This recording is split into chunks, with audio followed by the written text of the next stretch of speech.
Hello मेरे प्यारे प्यारे बच्चों। So welcome to our channel prep 360। Okay, so अभी हम क्लास 12th का सेकेंड चैप्टर जो कि हमारा ह्यूमन रिप्रोडक्शन है उसको स्टार्ट करने वाले हैं। आपने प्रीवियस वीडियो पर बहुत अच्छा रिस्पॉन्स दिया, thank you so much and hope आपको समझ आ रहा है। सो अब आज के लेक्चर के अंदर हम जितना जल्दी हो सकेगा ह्यूमन रिप्रोडक्शन खत्म कर देंगे। ओके, सो अब स्टार्ट करते हैं इस चैप्टर को, है ना। चलो, ह्यूमन रिप्रोडक्शन, ठीक है। इससे जो प्रीवियस लेक्चर हमने देखा था उसके अंदर हमने बेसिकली प्लांट्स के अंदर कैसे सेक्सुअल रिप्रोडक्शन होता है वो हमने देखा था। और अब हम क्या देखेंगे कि ह्यूमन के अंदर रिप्रोडक्शन कैसे होता है, कौन कौन से यहाँ पे बेसिकली स्टेप्स आते हैं, ठीक है, वो हम सारे इस चैप्टर के अंदर पढ़ेंगे। सबसे पहला हमारे पास क्या आता है, सबसे पहला सिस्टम है हमारे पास मेल रिप्रोडक्टिव सिस्टम, ठीक है। अब हमारे पास अगर ह्यूमन रिप्रोडक्शन की बात करते हैं तो हमारे पास दो यहाँ पे बेसिकली पेरेंट प्रेजेंट होते हैं तभी वो सेक्सुअल रिप्रोडक्शन शो करता है। एक मेल पेरेंट होता है और एक फीमेल पेरेंट होता है। तो सबसे पहले हम किसके बारे में पढ़ेंगे, मेल रिप्रोडक्टिव सिस्टम के बारे में। तो मेल रिप्रोडक्टिव सिस्टम के अंदर हमारे पास दो बेसिकली यहाँ पे ऑर्गन्स प्रेजेंट है, एक है प्राइमरी सेक्स ऑर्गन और दूसरा है सेकेंडरी सेक्स ऑर्गन। तो जो प्राइमरी सेक्स ऑर्गन होता है वो हमारा कौन होता है, मेल में टेस्टिस होता है। प्राइमरी सेक्स ऑर्गन बेसिकली वो ऑर्गन्स होते हैं जो कि गैमीट्स को प्रोड्यूस करते हैं, ठीक है, वो आपके क्या होंगे, प्राइमरी सेक्स ऑर्गन्स होते हैं। तो मेल के अंदर वो कौन होता है, टेस्टिस होते हैं जो कि वन पेयर प्रेजेंट होता है। और अगर बात करते हैं सेकेंडरी सेक्स ऑर्गन्स की तो ये वो ऑर्गन्स होते हैं जो कि हेल्प करते हैं गैमेट्स की फॉर्मेशन के अंदर, उनकी प्रोडक्शन के अंदर, ठीक है। तो कौन कौन से होंगे, हमारे एसेसरी ग्लैंड्स होते हैं और एसेसरी डक्ट्स प्रेजेंट होती हैं। ओके, अब सबसे पहले हम बात करते हैं टेस्टिस के बारे में। तो जो हमारा टेस्टिस होता है, one pair of testis present होता है, ठीक है। हर किसी के पास वन पेयर ऑफ टेस्टिस मतलब दो टेस्टिस प्रेजेंट होते हैं। शेप जो होती है वो ओवल शेप्ड होती है। ये साइज जो होता है उनका 4 to 5 सेंटीमीटर इनकी लेंथ होती है और 2 to 3 सेंटीमीटर इनकी विड्थ होती है। कहाँ लोकेटेड होते हैं, आउटसाइड द एब्डोमिनल कैविटी ये लोकेटेड होते हैं। जिस बेसिकली उस पाउच को हम क्या बोल देते हैं, स्क्रोटम बोल देते हैं। और जो ये स्क्रोटम होता है ये एक्स्ट्रा एब्डोमिनल पार्ट के अंदर प्रेजेंट होता है। ये क्यों प्रेजेंट होता है एक्स्ट्रा एब्डोमिनल पार्ट के अंदर, क्यों वहां पे ये प्रेजेंट होता है, क्योंकि स्पर्म की फॉर्मेशन के लिए हमारी जो नॉर्मल बॉडी टेम्परेचर होता है उससे 2 डिग्री टू 2.5 डिग्री सेल्सियस कम टेम्परेचर चाहिए होता है। इस वजह से ये एक्स्ट्रा एब्डोमिनल पार्ट के अंदर प्रेजेंट होते हैं। नेक्स्ट, जैसे कि आप ये स्ट्रक्चर देख रहे हैं इसके अंदर आपको पूरा का पूरा ये बताया है कि भाई क्या क्या चीजें प्रेजेंट होती हैं। तो बेसिकली इस तरीके की आपकी टेस्टिस होती है, ठीक है। इसके अंदर आपके पास सबसे पहले तो इसकी लेयर्स देखिए, ट्यूनिका वेजिनालिस, ट्यूनिका एल्ब्यूमिनिया जो ये वाली प्रेजेंट है, ट्यूनिका वेस्क्यूलोसा जो ये वाली लेयर प्रेजेंट है। तो ये बेसिकली ये तीन ट्यूनिकाज हमारे पास प्रेजेंट होती है। इसके अंदर हमारे पास क्या प्रेजेंट होते हैं, 250 कंपार्टमेंट्स प्रेजेंट होते हैं बेसिकली जिनके अंदर फॉर्मेशन होगी स्पर्म्स की, और उन कंपार्टमेंट्स को हम बोल देते हैं टेस्टिकुलर लोब्यूल्स। अब हर एक टेस्टिकुलर लोब्यूल के अंदर हमारे पास सेमिनिफेरस ट्यूब्यूल्स प्रेजेंट हैं। और जो ये सेमिनिफेरस ट्यूब्यूल्स होती हैं ये हमारे पास हर टेस्टिकुलर लोब्यूल के पास 1 to 3 सेमिनिफेरस ट्यूब्यूल्स प्रेजेंट होती हैं। ओके, अब देखो, अब हमारे पास यहाँ पे स्पर्म की फॉर्मेशन होगी और वो आगे ट्रांसपोर्ट होंगे, वो बाहर निकलेंगे, ठीक है। तो वो कौन कैसे कैसे बाहर निकलते हैं, तो सबसे पहले हमारे पास कहाँ से वो बाहर निकलते हैं, हमारे वास इफ्रेंटिया। सबसे पहले वो रेटी टेस्टिस के अंदर जाएंगे, यहाँ से रेटी टेस्टिस से होते हुए वो यहाँ से निकल के रेटी टेस्टिस से निकल के वास इफ्रेंटिया, और वास इफ्रेंटिया से जाएंगे वो एपिपेडाइमस के अंदर। एपिपेडाइमस के अंदर बेसिकली हमारे स्पर्म फंक्शनली और मैच्योर पहुंचते हैं और यहाँ पे स्पर्म्स को स्टोर भी किया जाता है, ठीक है। एंड देन वास डिफरेंस से वो बाहर निकल जाते हैं। आगे बात समझ में, एपिपेडाइमिस के हमारे पास तीन बेसिकली यहाँ पे पार्ट होते हैं, कैपेट, कॉर्पस और कार्डा। जो कैपेट होता है वो हेड होता है, कॉर्पस बॉडी होता है और कार्डा हमारी टेल होती है एपिपेडाइमिस के अंदर। नेक्स्ट हमारे पास बेसिकली आपके ये सेमिनिफेरस ट्यूब्यूल का स्ट्रक्चर दिखाया हुआ है। सेमिनिफेरस ट्यूब्यूल के स्ट्रक्चर के अंदर आपको ये चीज दिखाई दे रही है कि हमारे पास ये बेसिकली क्या प्रेजेंट है, इस तरीके से सेल्स प्रेजेंट हैं। तो जो ये सेल्स यहाँ पे आपको दिखाई दे रहे हैं, यहाँ पे दो basically two types of cells present होते हैं। एक हमारे पास सर्टोली सेल्स होते हैं और एक हमारे पास क्या प्रेजेंट होते हैं, बेसिकली जो जिनसे हमारे स्पर्म की फॉर्मेशन होगी वो सेल्स यहाँ पे प्रेजेंट होते हैं। तो स्पर्मेटोगोनिया, तो ये टू टाइप ऑफ सेल्स हमारे पास प्रेजेंट होते हैं। एक हमारा कौन है, सर्टोली सेल्स, और दूसरे हमारे कौन से हैं, स्पर्मेटोगोनिया, जो कि स्पर्म मदर सेल्स होते हैं। जो स्पर्मेटोगोनिया होते हैं ये स्पर्म की फॉर्मेशन कराते हैं, यही स्पर्म की प्रोडक्शन कराएंगे। और जो सर्टोली सेल्स होते हैं ये बेसिकली नरिशमेंट प्रोवाइड करने के लिए होते हैं कि वो डेवलपिंग स्पर्म्स को नरिशमेंट प्रोवाइड कर सकें। जो हेड होता है हमारे स्पर्म का वो इसके अंदर अबेंडेड होता है जब तक उसको नरिशमेंट की जरूरत है। जब वो फुली मैच्योर हो जाता है वो यहाँ से रिलीज हो जाता है। ओके, अब हमारे पास ये जो सेल्स आप देख रहे हैं इसके बीच में कुछ सेल्स ऐसे प्रेजेंट हैं जो कि लेडिक सेल्स होते हैं।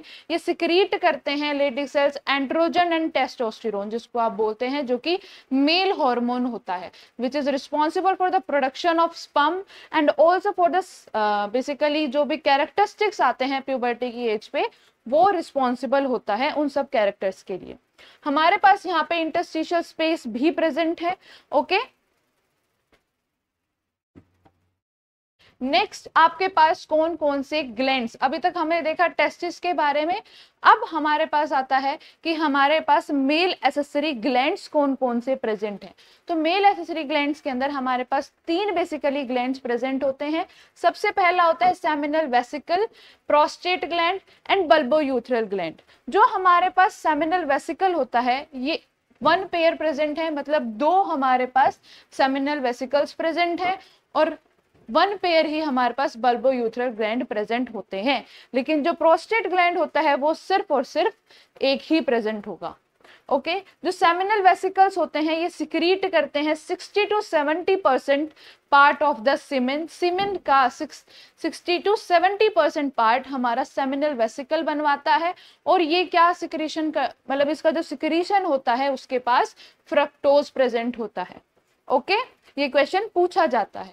नेक्स्ट आपके पास आता है प्रोस्टेट ग्लैंड, ये अनपेयर्ड होते हैं, ये 30 to 40% पार्ट किसका, सीमेन का प्रोड्यूस करते हैं। इनका जो सिक्रीशन होता है उसके पास कैल्शियम और फॉस्फेट मिलता है और कुछ एंजाइम्स होते हैं उसके अंदर।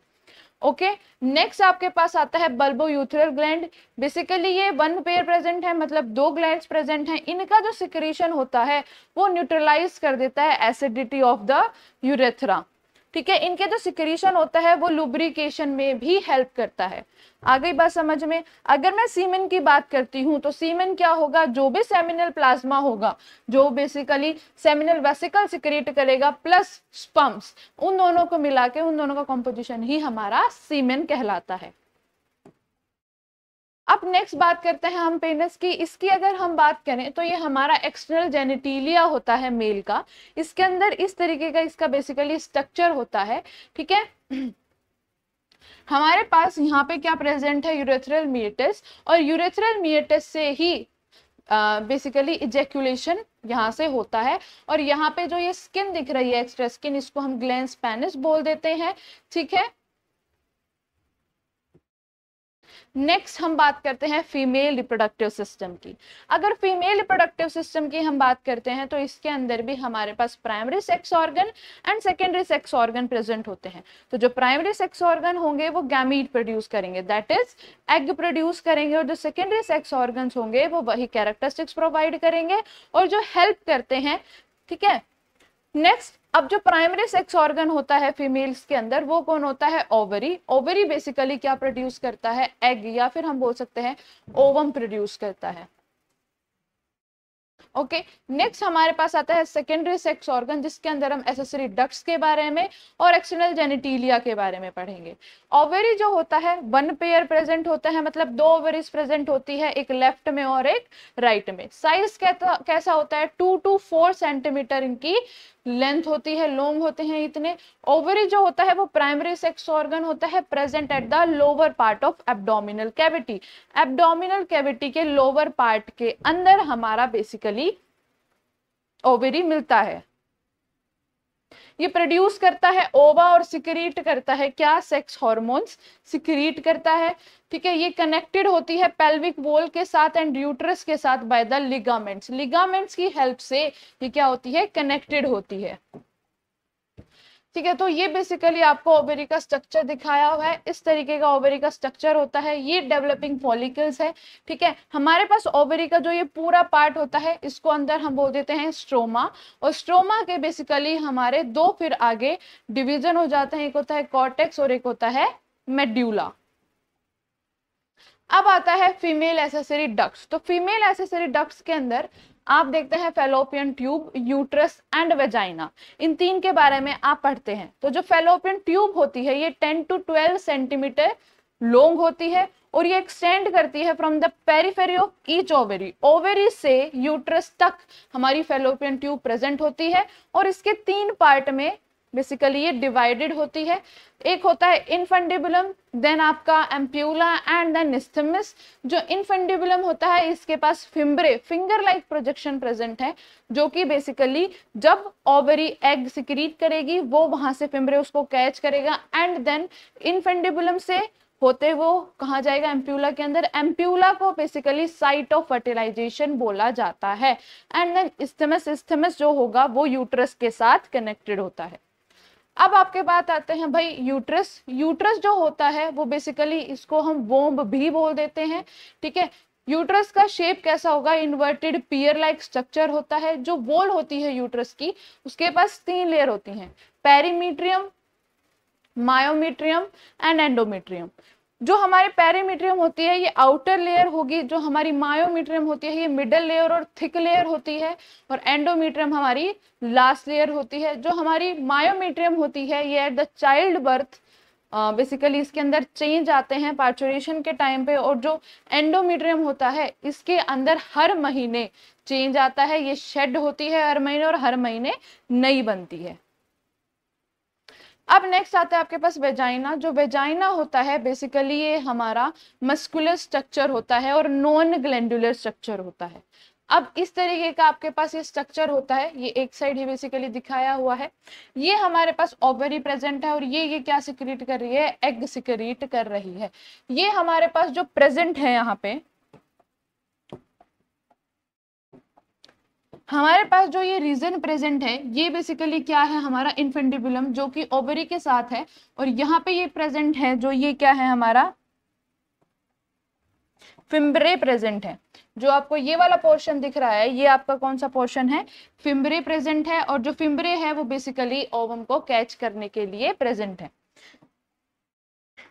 अब ये वाला पोर्शन जो है वो इनफेंटिबुलम है, ये पूरा आपका इनफेंटिबुलम है, यहाँ से आएगा ये एम्प्यूला है, एम्प्यूला से इस्थमिस, और जो एम्प्यूला होता है ये साइट ऑफ फर्टिलाइजेशन होता है। ये आपकी यूट्रस है, बेसिकली ये यूटेराइन कैविटी दिखाई हुई है। ये लेयर्स हैं, सबसे पहला पेरीमीट्रियम, देन मायोमीट्रियम जो कि थिकेस्ट लेयर होती है, और ये एंडोमीट्रियम जो कि हर महीने शेड होती है। नेक्स्ट आपके पास इसका पार्ट आता है, जो ये वाला पार्ट है ये बेसिकली सर्विक्स होता है, और देन वेजाइना होता है। तो जो सर्विक्स की कैनाल होती है हम उसको सर्विकल कैनाल बोल देते हैं, और जो सर्विकल कैनाल प्लस वेजाइना को हम क्या बोल देते हैं, बर्थ कैनाल।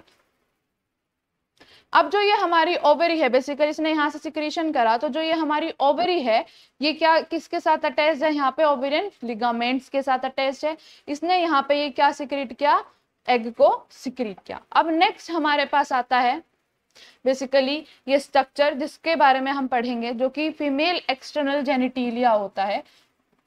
फीमेल एक्सटर्नल जेनिटिलिया जो कि होता है वल्वा।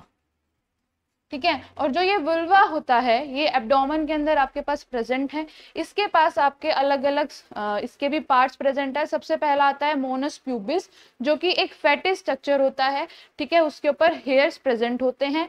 नेक्स्ट आपके पास आता है लेबिया मेजोरा, ठीक है, जो कि बेसिकली फोल्ड होते हैं स्किन्स के, 2 फोल्ड्स होंगे ये स्किन्स के। फिर उसके बाद आपके पास आते हैं लेबिया माइनोरा, जो कि स्मॉल फोल्ड्स होते हैं स्किन के, ठीक है। नेक्स्ट आपके पास एक पोर्शन आता है क्लिटोरिस, जो कि बहुत ही ज्यादा सेंसिबल पार्ट होता है। नेक्स्ट आपके पास आता है urethral opening and vaginal opening, ये दोनों ओपनिंग अलग अलग होती है। और आपके पास यहाँ पे बार्थुलिन ग्लैंड भी प्रेजेंट होता है, जो कि लुब्रिकेशन के अंदर ही हेल्प करता है। जो वेजाइनल ओपनिंग होती है ये पार्शियली कवर्ड होती है बाय थिन वस्कुलर मेम्ब्रेन, जिसको हम हाइमेन बोल देते हैं। और ये हाइमेन बेसिकली बहुत ही थिन मेम्ब्रेन होती है। नेक्स्ट आपके पास ये आता है स्ट्रक्चर मेमरी ग्लैंड। जो मेमरी ग्लैंड होता है ये हमारे पास,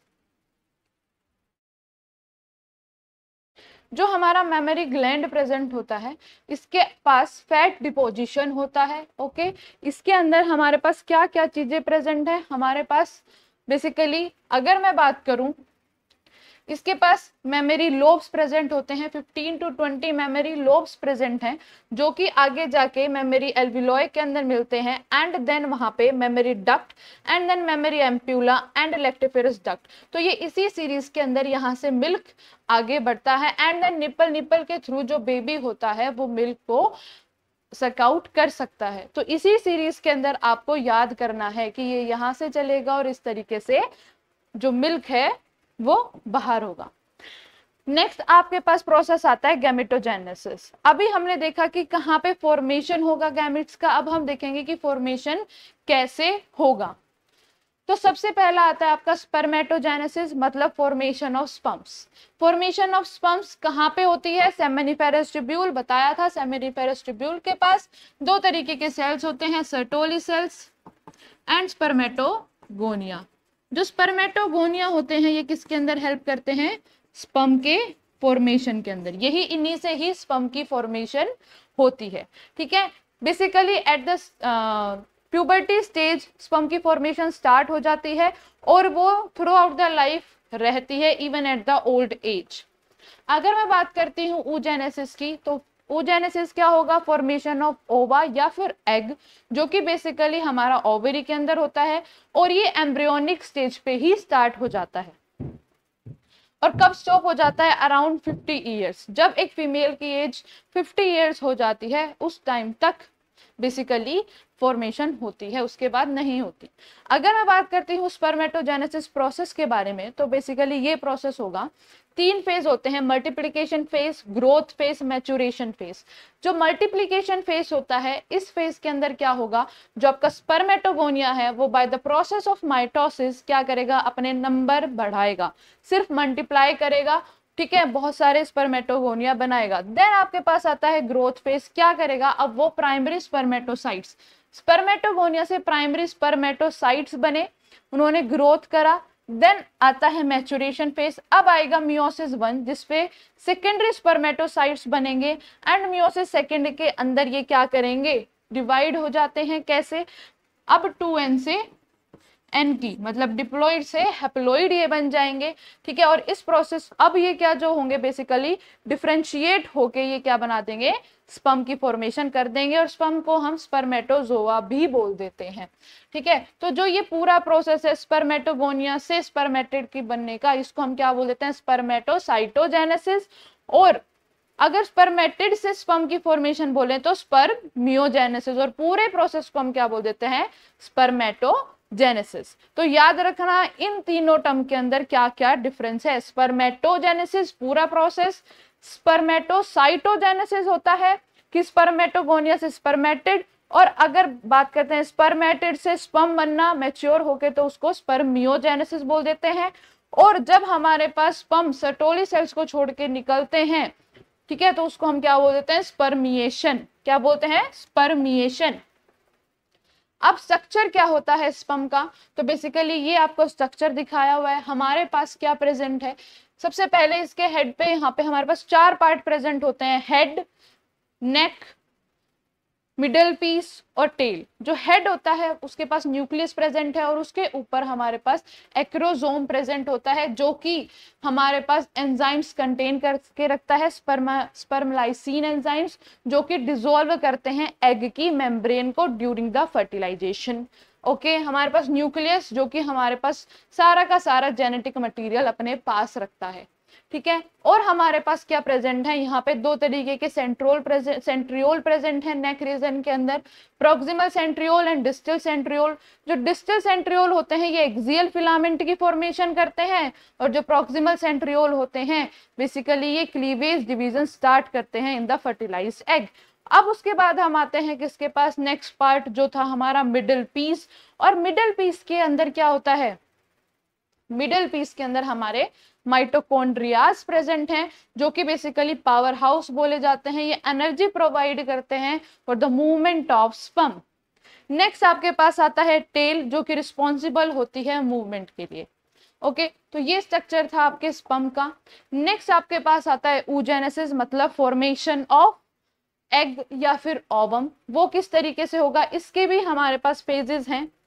मल्टीप्लीकेशन फेज, इस फेज के अंदर हम क्या करेंगे, इसके अंदर भी मल्टीप्लाई होगा। ऊगोनिया से ऊगोनिया की फॉर्मेशन हो रही है by the process of mitosis.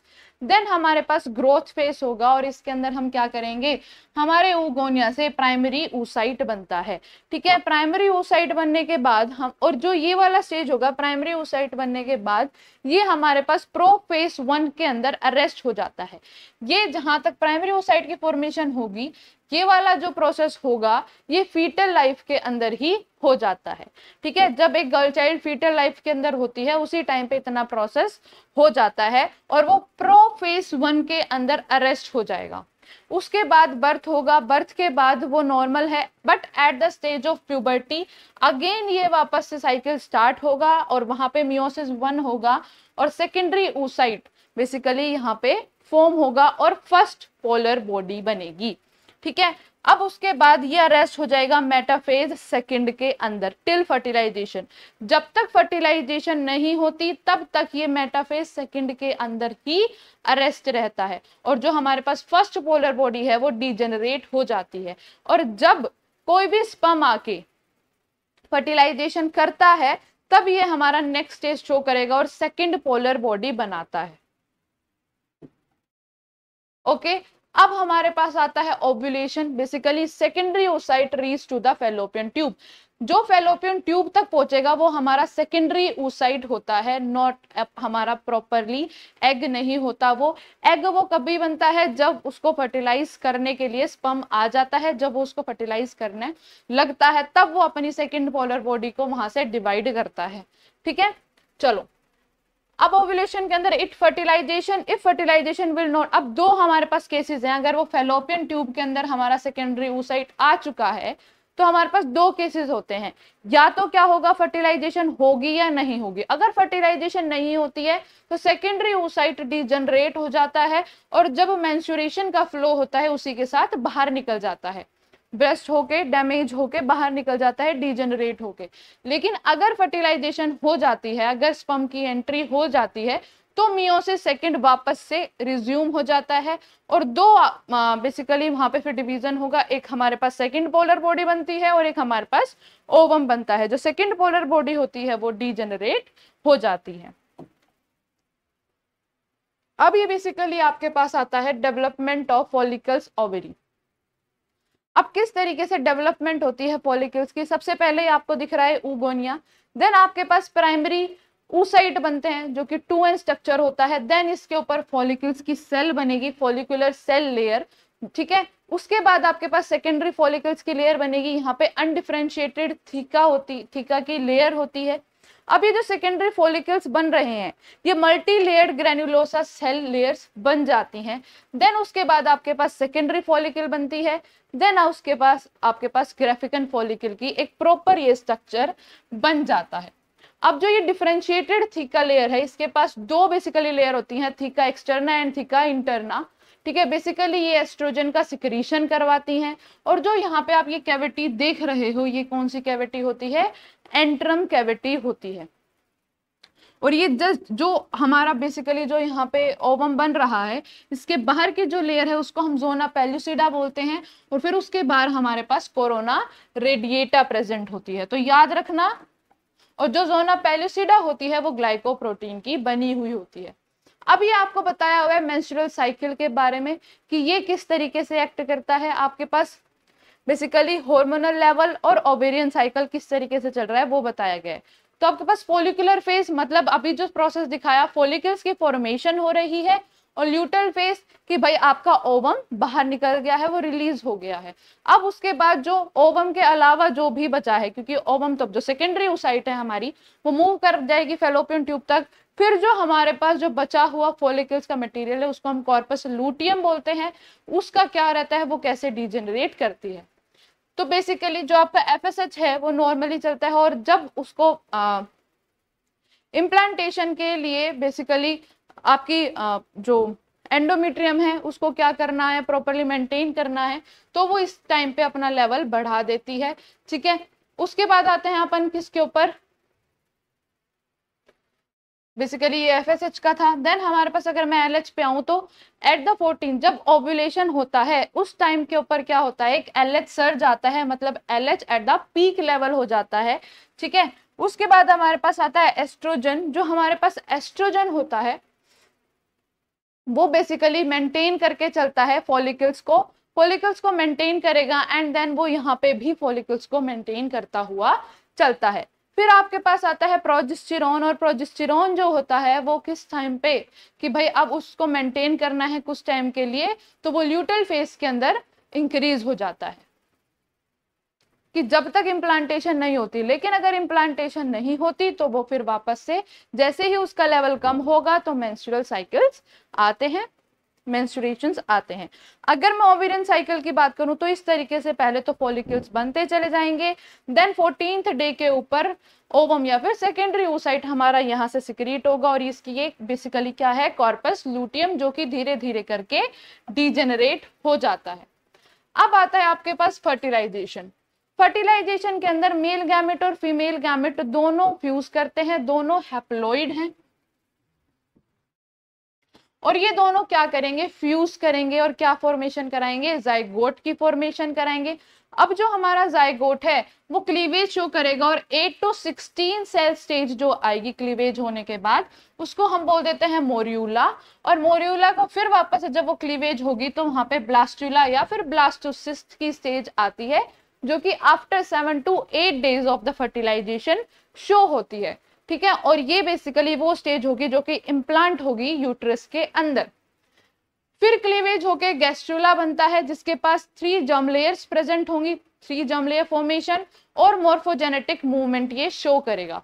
तो बेसिकली ये हमारे पास स्ट्रक्चर है ब्लास्टोसिस्ट का। कैसा स्ट्रक्चर है, हमारे पास यहाँ पे जो एक जगह बहुत सारे सेल्स अबेंडेंट है, इनको हम बोल देते हैं इनर सेल मास, जो कि एम्ब्रियो की फॉर्मेशन करेंगे, और जो ये बाहर वाली लेयर आप देख रहे हो सेल की, इनको बोल देते हैं हम ट्रोफोब्लास्ट। ठीक है, जो कि कोरियन लेयर्स बनाएंगे और कोरियोनिक विलाय फॉर्मेशन करवाते हैं। और जो आपको ये कैविटी दिख रही है इसको हम एल्ब्यूमिन कैविटी बोल देते हैं या फिर ब्लास्टोसील बोल देते हैं, क्योंकि ये क्या है, कैविटी है।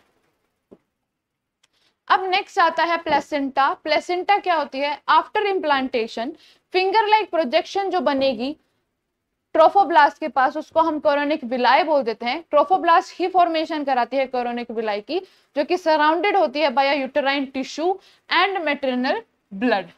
जो ये कोरियोनिक विलाय होती है और जो यूटेराइन टिश्यू होगा, जो यूटेराइन